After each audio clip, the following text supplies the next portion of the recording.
বাংলা সাহিত্যের রহস্য, রোমাঞ্চ এবং কিছু মজার গল্পে ভরা এই বিশেষ নিবেদন শুধুমাত্র আপনার জন্য। ঝরা পাতার মতো বইয়ের পাতা থেকে বেছে নেওয়া বেশ কিছু মণিমাণিক্যের সম্ভার নিয়ে হাজির হয় ঝরা পাতা ইউটিউব চ্যানেল। আজকের পর্বে শুনুন মঞ্জিল সেনের ছায়া। 1926-এ তৎকালীন পূর্ব পাকিস্তানের ঢাকা জেলার বিক্রমপুরের হাসরায় জন্মগ্রহণ করেন মঞ্জিল সেন। সব ধরনের গল্প উপন্যাস লিখলেও তিনি মূলত জনপ্রিয় তার রহস্য, রোমাঞ্চ এবং ভৌতিক গল্পের জন্য। ছোটদের জন্য লিখেছেন প্রায় সমস্ত পত্রপত্রিকাতেই। এর মধ্যে উল্লেখযোগ্য সন্দেশ, শুকতারা, কিশোর ভারতী এবং আনন্দমেলা পত্রিকা। তার রচনাগুলির মধ্যে অন্যতম গোড়াচাঁদ, চিতার থাবা, ভৌতিক অমনিবাস, শালবনে আতঙ্ক, নিষ্ঠুর নিয়তি প্রভৃতি। 1990 থেকে 91 সালে গোড়াচাঁদ উপন্যাসের জন্য পুরস্কৃত হয়েছিলেন জাতীয় পুরস্কারে। এছাড়াও পেয়েছেন ভুবনেশ্বরী পদক এবং ফটিক স্মৃতি পদক। 2012 সালে পশ্চিমবঙ্গ সরকার মঞ্জিল সেনকে সমগ্র সাহিত্য জীবনের স্বীকৃতি হিসেবে প্রদান করেছে বিদ্যাসাগর পুরস্কার। লেখকের জীবনাবসান ঘটে 16 ডিসেম্বর 2016 সালে। শুরু হচ্ছে আজকের গল্প, মঞ্জিল সেনের কলমে ছায়া।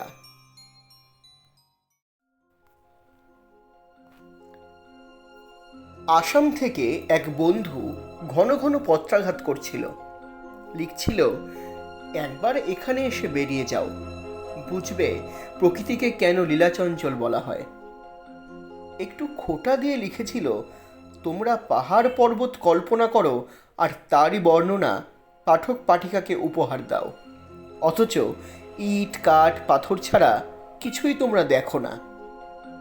ভেবে দেখলাম অপবাদটা একেবারে মিথ্যে নয়, তাই ওটা ঘোচাবার জন্যই বেরিয়ে পড়লাম। বন্ধু যে এতটুকু বাড়িয়ে বলেনি তা ট্রেনে যেতে যেতেই টের পেলাম। জানলার ধারে বসে শুধু ঘন সবুজের শোভা আর পাহাড়ের সারি। অকবির মনেও কবিত্ব এসে যাওয়া বিচিত্র নয়। বন্ধু স্টেশনে এসেছিল। আনন্দে ও আমাকে জড়িয়ে ধরল। আমিও অভিভূত হলাম। দেবু অর্থাৎ আমার বন্ধু ওখানকার ডাক্তার। অল্প কিছুদিন হলো প্র্যাকটিস শুরু করেছে, কিন্তু ইতিমধ্যেই নাম করে ফেলেছে। এখনো বিয়ে করেনি, একাই থাকে, তাই আমাকে নিয়ে ও মেতে উঠল। কয়েকটা দিন বেশ হইচই করে আনন্দে কেটে গেল। শুনেছিলাম আসামে রহস্য রোমাঞ্চ পত্রিকার খুব কদর। দেবু আবার বেশ ফলাও করে আমার নাম চাউর করে দিয়েছিল। বলেছিল, ওসব পত্রিকায় আমি নিয়মিত লিখি। ফলে কিছু স্থানীয় বাসিন্দা কৌতূহল প্রকাশ করেছিলেন, আমার সঙ্গে আলাপ করে আমাকে প্রশ্নবাণে জর্জরিত করে তুলেছিলেন। অবশ্য আমি যে মনে মনে আত্মপ্রসাদ অনুভব করিনি, এই কথা বললে সত্যের অপলাপ করা হবে। একদিন সকাল 10টায় আমি দেবুর বাড়ির রাস্তার দিকের বারান্দায় একটা বই নিয়ে বসেছি। মাঝে মাঝেই মুখ তুলে পথ দিয়ে লোকজনের চলাফেরা দেখছি। দেবু একজন রোগীর বাড়ি গিয়েছিল, ফিরতে একটু দেরি হবে বলেছিল। গেট খোলার শব্দে আমি চোখ তুললাম। যিনি এলেন তার নাম মিস্টার হাজারিকা। দেবুরই একজন পেশেন্ট। দেবুর মুখেই শুনেছিলাম ভদ্রলোকের বয়স বেশি নয়, একসময় নাকি খুব ভালো স্বাস্থ্য ছিল, কিন্তু গত বছর ধরে তিনি কেমন যেন শুকিয়ে যাচ্ছেন। ভদ্রলোকের দু চোখ কোটরে ঢুকে গেছে, পাণ্ডুর মুখ, গায়ের রং অস্বাভাবিক ফ্যাকাশে, যেন একটা জীবিত শব। ভদ্রলোকের রোগ যে আসলে কি তা বহু পরীক্ষা করেও ধরা যায়নি। খিদে হয় না, ঘুম হয় না, দিন দিন শুকিয়ে যাচ্ছেন, অথচ সব রকম প্যাথোলজিক্যাল টেস্ট করেও শরীরে কোনো অস্বাভাবিকতা বা কিছুর অভাব ধরা পড়েনি। দেবই বলেছিল কেসটা বড় অদ্ভুত। সে মেডিকেল জার্নালে ভদ্রলোকের কেস হিস্ট্রি প্রকাশ করেছিল। কয়েকজন বিশেষজ্ঞ তাকে বিভিন্ন চিকিৎসা পদ্ধতি বাতলেও দিয়েছিলেন, কিন্তু তাতেও কোনো উপকার হয়নি। আমার মুখে ডাক্তারবাবু বাড়ি নেই শুনে তিনি বললেন সেটা তিনি জানেন, আমার কাছেই তিনি এসেছেন। আমি ভদ্রতার খাতিরে তাকে বসতে বললাম। মনে মনে ভাবলাম, আমার কাছে আবার তার কি দরকার পড়ল। একটা চেয়ার টেনে আমার মুখোমুখি তিনি বসলেন। সত্যি কথা বলতে কি, ওই উজ্জ্বল দিনের আলো সত্ত্বেও তার সান্নিধ্য কেন জানি না আমার অস্বস্তির কারণ হয়ে দাঁড়ালো। গা ছমছম করে উঠল, যেন ওর উপস্থিতি অশরীরী আত্মার কথা আমাকে মনে করিয়ে দিল। ভদ্রলোকের কোটরে ঢুকে যাওয়া দু চোখ দিয়ে আমাকে লক্ষ্য করছিলেন। হঠাৎ তার ঠোঁটের ফাঁকে মৃদু কৌতুকের হাসি ঝিলিক খেলে গেল। আমার অস্বস্তি আরও বেড়ে গেল। ভদ্রলোক খুক খুক করে বার কয়েক কাশলেন, তারপর যেন অনেকটা ক্ষমাচর ভঙ্গিতেই বললেন, আপনাকে বিরক্ত করছি বলে কিছু মনে করবেন না। আপনার কয়েকটা গল্প আমি পড়েছি। ভদ্রলোক একটু থেমে বলতে লাগলেন, অলৌকিক কাহিনী নিয়েই আপনি বেশি লেখেন।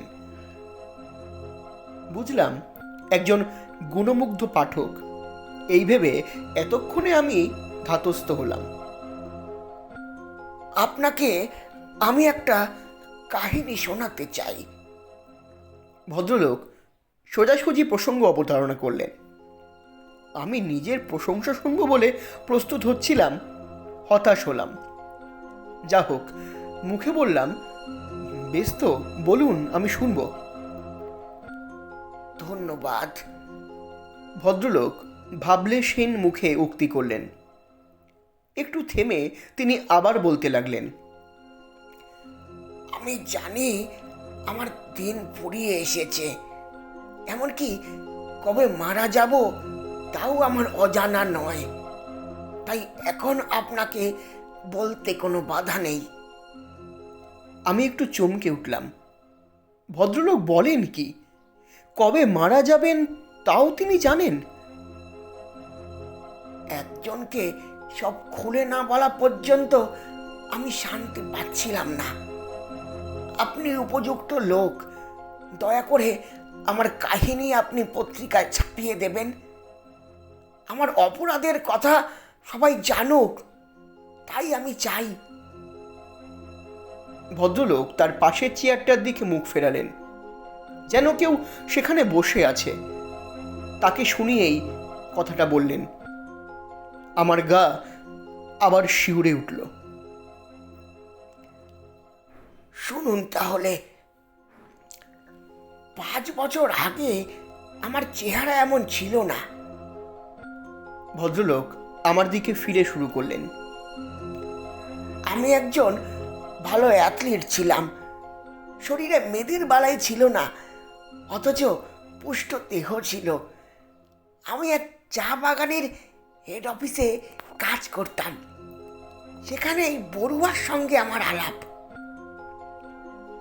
ভদ্রলোক আবার চুপ করলেন, যেন পুরনো দিনের কথায় নিজেকে হারিয়ে ফেললেন। তারপর আমার দিকে ফিরে বলতে লাগলেন, বড়ুয়া আমার থেকে বয়সে ছোট হলেও আগেই ওই অফিসে ঢুকেছিল। বেশ সুন্দর চেহারা, অনেকটা মেলি ধরনের। ওর বাড়ি লামডিঙে। এখানে একটা ঘর ভাড়া করেও ছিল। প্রথম থেকেই কেন জানি না ও আমার প্রতি আকৃষ্ট হয়। আমার থাকার জায়গা নেই, হোটেলে আছি শুনে ওর সঙ্গে থাকার জন্য পিড়াপিড়ি করতে থাকে। আমিও ভেবে দেখলাম তাতে আমার অনেক সুবিধে। যা মাইনে পাই তার বেশিরভাগই হোটেলের খরচায় চলে যায়। তার চাইতে ওর সঙ্গে শেয়ার করে থাকলে অনেক কম খরচ হবে। রান্নার জন্য একজন লোক রেখে দিলে আরো সুরাহা হবে। আমি ওর প্রস্তাবে সম্মত হলাম। বেশ কিছুদিন কেটে গেল, ভালোই ছিলাম, টাকা পয়সাও বাড়ছিল। বড়ুয়া ক্রমেই আমার একান্ত অনুগত হয়ে পড়ল। আমার সুখ সুবিধের দিকে ওর তীক্ষ্ণ দৃষ্টি লক্ষ্য করে আমি বেশ মজা পেতাম। ক্রমে এমন অবস্থা হলো যে ও যেন আমার মধ্যে নিজের সত্তাকে হারিয়ে ফেলল।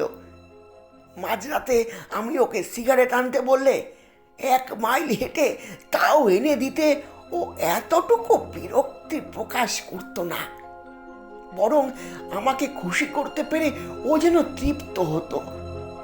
এক কথায় আমার জন্য সব ত্যাগ করতেও প্রস্তুত ছিল। দেখতে দেখতে কয়েকটা বছর গড়িয়ে গেল। আমার মধ্যে একটা পরিবর্তন এলো। এতদিন আমি বড়ুয়ার এই আত্মনিবেদনে আত্মতুষ্টি অনুভব করতাম, কিন্তু আর যেন ওকে ভালো লাগে না। এই একঘেয়েমি, বৈচিত্র্যহীনতা অসহনীয় মনে হতো। ওর এই মেলি স্বভাব আমার 2 চোখের বিষ হয়ে উঠল। আমি যেন হাঁপিয়ে উঠলাম। ওর সঙ্গ ত্যাগ করবার চেষ্টা করলাম, কিন্তু কিছুতেই ওকে কাটছাড়া করতে পারলাম না। বড়ুয়া নানা ছল ছুতো করে আমার আলাদা থাকার ব্যবস্থা বন্ধ করে দিতে লাগলো। আমি মনে মনে রেগে উঠলাম। ওর সঙ্গে নিষ্ঠুরের মতো ব্যবহার করতে লাগলাম। তাতে ওর মুখে ব্যথার চিহ্ন ফুটে উঠত, আর সেটা লক্ষ্য করে আমি উল্লাস বোধ করতাম। নিজের অজান্তেই আমি হিংস্র হয়ে উঠেছিলাম। এসব সত্ত্বেও বড়ুয়া কিন্তু আমাকে ছাড়ল না। ছায়ার মতো আমার পাশে পাশে থাকতো। শেষ পর্যন্ত আমি মরিয়া হয়ে উঠলাম। ওর হাত থেকে আমাকে নিষ্কৃতি পেতেই হবে। অনেক ভেবে চিন্তে ঠিক করলাম আমি ওকে খুন করব। হ্যাঁ, ওকে খুন করব আমি মতলব আঁকতে লাগলাম। এমন ভাবে কাজ হাসিল করতে হবে যাতে আমার উপর সন্দেহ না আসে। শেষ পর্যন্ত সকলের চোখের সামনেই একটা দুর্ঘটনা ঘটিয়ে দিলাম। আমাকে সন্দেহ করার কোনো কারণই ছিল না। হাসপাতালে শেষ নিঃশ্বাসের আগে ও আমার দিকে চোখ মেলে তাকালো। সেই চোখে রাগ বা অভিযোগ ছিল না, ছিল ভর্ৎসনা। বিড়বিড় করেও বলল, আমাকে তুমি ফাঁকি দিতে পারবে না, আমাকে তুমি ফাঁকি দিতে। তোমার পাশে আমি ছায়ার মতো থাকবো, ছায়ার মতো আমি থাকবো তোমার পাশে। মিস্টার হাজারিকা একটু থামলেন। আমি ওর স্বীকারোক্তি শুনে যেন সংবিত হারিয়ে ফেলেছি। বড়ুয়া ওর কথা রেখেছে। হাজারিকা আবার শুরু করলেন।